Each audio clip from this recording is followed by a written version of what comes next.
Assalamualaikum warahmatullahi wabarakatuh.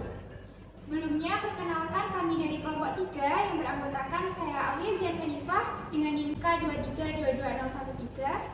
Kemudian saya Fadiasa Normawati dengan NIM K2322026. Saya Azizah Ibnu Fadila dengan NIM K2322014.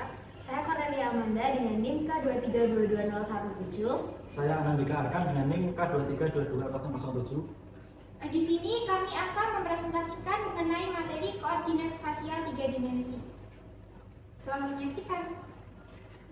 Baik, di sini kita akan belajar mengenai tata keadaan sistem kuantum dengan sebab koordinat spasial 3 dimensi.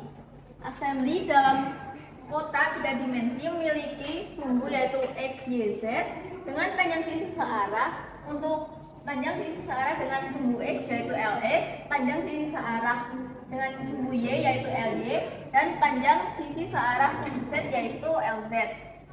Di mana momentumnya yaitu Px, Py, dan Pz.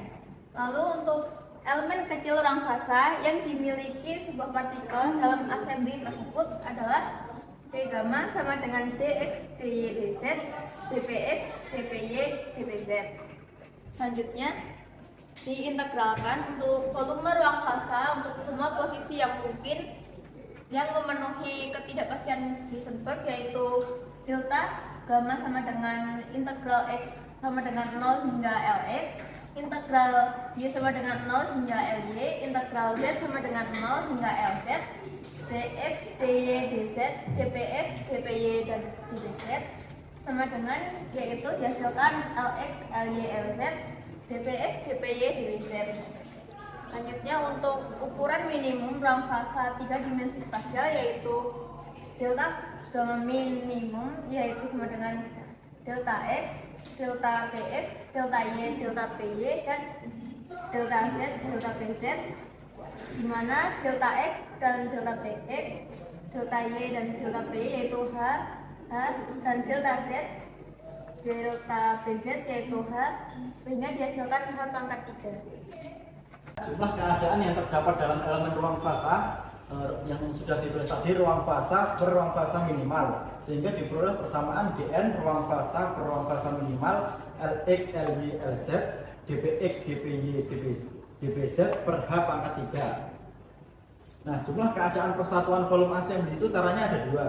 Yang pertama, kita nyatakan dalam bentuk variabel px, py, dan pz, sehingga kita peroleh persamaan dn Lx, Ly, Lz, dpx, dpy, dpz per h pangkat 3. Nah, artinya jumlah keadaan elemen ruang fasanya itu akan berada di antara px sampai dengan px plus dpx, py sampai dengan py plus dpy, pz sampai dengan pz plus dpz.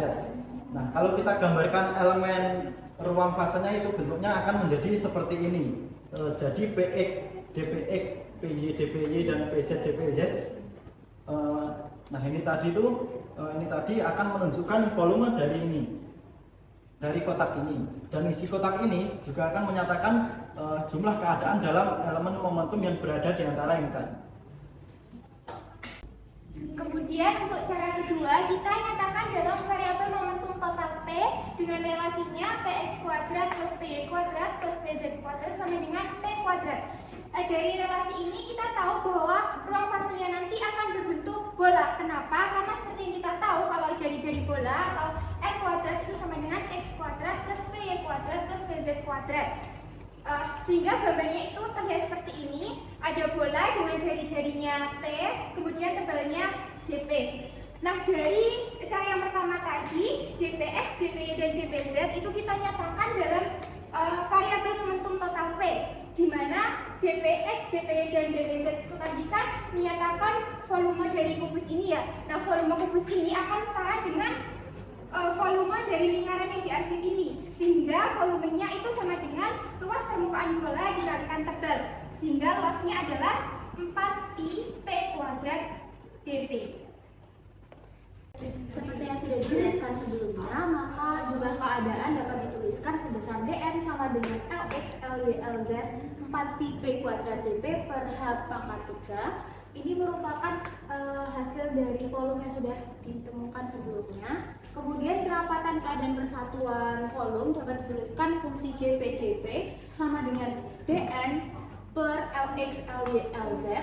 Kemudian dari nilai dN ini disubstitusikan pada persamaan fungsi GPdP sehingga dapat ditulis Lx Ly Lz 4pi P kuadrat dP per H pangkat 3 per Lx Ly Lz, yang mana ini bisa kita coret sehingga diperoleh hasil 1 per H pangkat 3 4pi P kuadrat dP. Kemudian kita nyatakan dalam variabel energi dituliskan epsilon sama dengan P kuadrat per 2M, kemudian dipindah luaskan diperoleh hasil P sama dengan akar 2M akar epsilon, kemudian kita turunkan diperoleh hasil dP sama dengan akar 2M dalam kurung 1 per 2 d epsilon per akar epsilon. Kita dapat tuliskan lebih sederhana menjadi akar M per 2 epsilon pangkat min 1 per 2 d epsilon.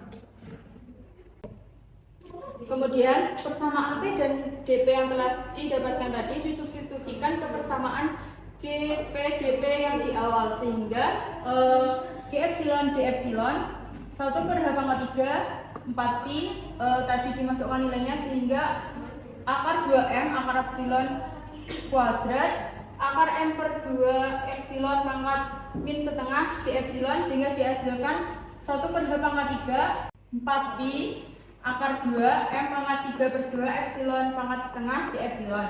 Kemudian perlu diingat bahwa variabel fisis yang dapat ditinjau dari sebuah sistem assembly itu adalah energi atau panjang gelombang de Broglie, sehingga P dan dP tadi dapat dituliskan bahwa P adalah H per lambda dengan dP adalah min H d lambda per lambda kuadrat, sehingga nilai ini tadi diganti dengan P dan dP yang telah dituliskan di sini sehingga menjadi G lambda D lambda sama dengan 1 per H pangkat 3 4pi H per lambda kuadrat min H D lambda per lambda kuadrat sama dengan min 4pi D lambda per lambda pangkat 4. Kemudian tanda minus di sini tidak memiliki makna karena menyatakan jumlah keadaan sehingga dapat dituliskan tanpa tanda minus sehingga 4pi D lambda per lambda pangkat 4. Demikian yang dapat kami sampaikan, kurang lebihnya kami mohon maaf. Semoga apa yang kami sampaikan dapat bermanfaat untuk kita semua. Demikian, billahi taufiq wal hidayah. Wassalamualaikum warahmatullahi wabarakatuh.